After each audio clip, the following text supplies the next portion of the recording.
Hey, what's up guys? I hope you all are enjoying 10.0.7. I have been. I'll be honest, I was holding off on making this video for a while because I had a feeling things were going to be changing over the first couple days of the patch, and I am glad that I did because we had changes last night, and we had about 3 passes of changes just today.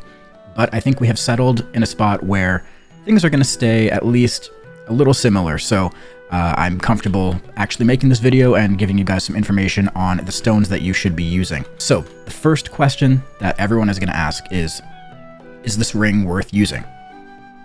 The answer is, yes, it is worth using. Initially, it wasn't doing enough damage, it wasn't compensating for the stats that we were losing, but now it is. They've buffed the stones and their effects, and yeah, it's decent.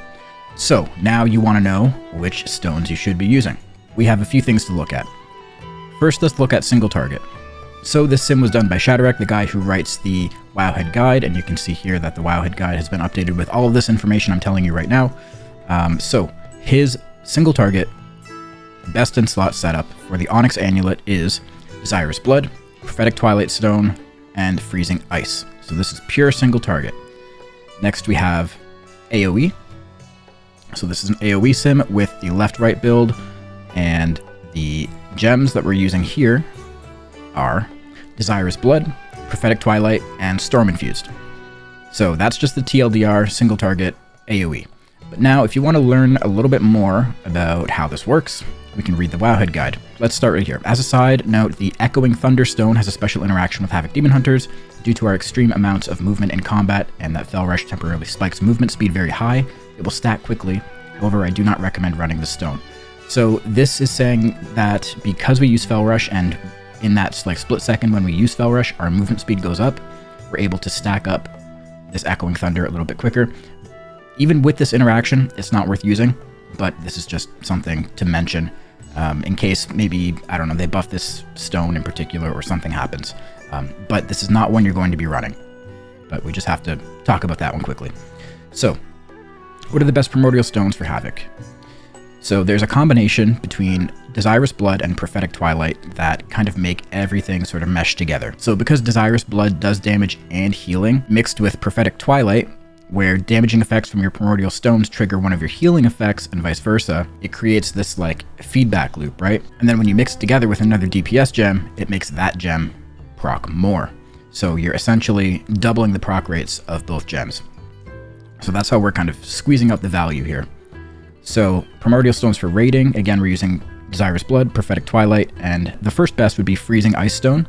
So this is going to be pure single target, right? Like just you're doing a single target boss fight. So Taros, pure single target. Anything more than that, you'll probably want to use like an AoE or a Mythic Plus one.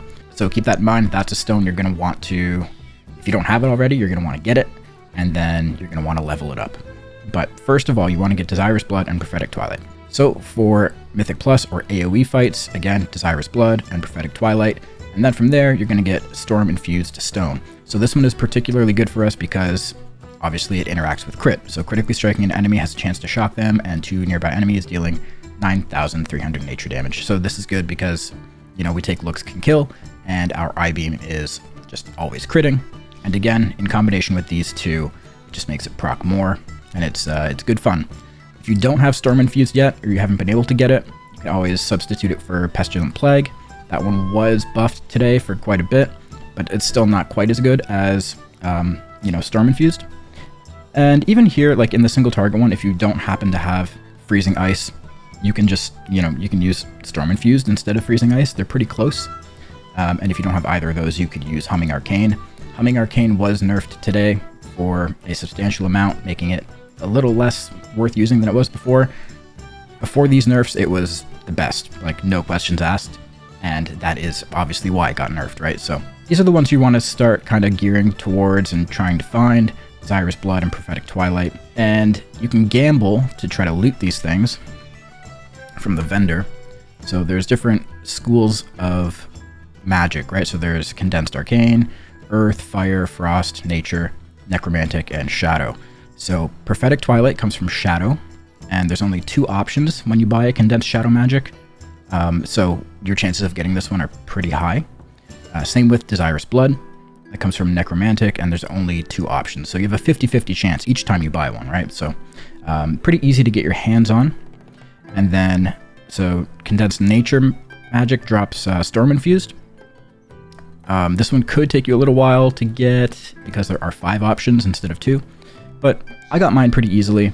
It only costs you, what is it, 10 fragments to buy one? Yeah, 10 fragments. And then if you get one that you don't need from this token, you can just smash it and get 6 fragments or 7 fragments back. I think it's 6. So you're making up for a little bit of what you lost. So it shouldn't take you too long to get those. And then the other one that you want is obviously condensed frost to get the freezing ice.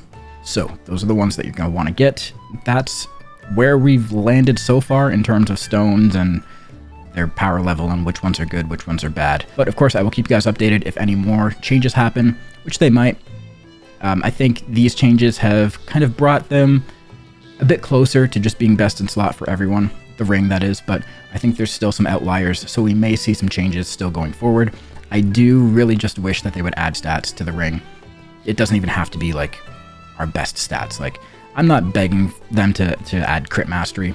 You know, if they wanted to add, I don't know, mastery verse, even just getting a little bit of secondary stats on this ring would help close the gap, right?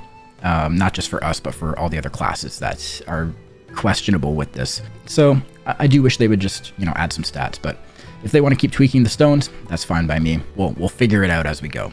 So thanks for watching, guys. If you like this video, give it a like, make sure you're subbed to the YouTube channel, and I will catch you next time. Peace.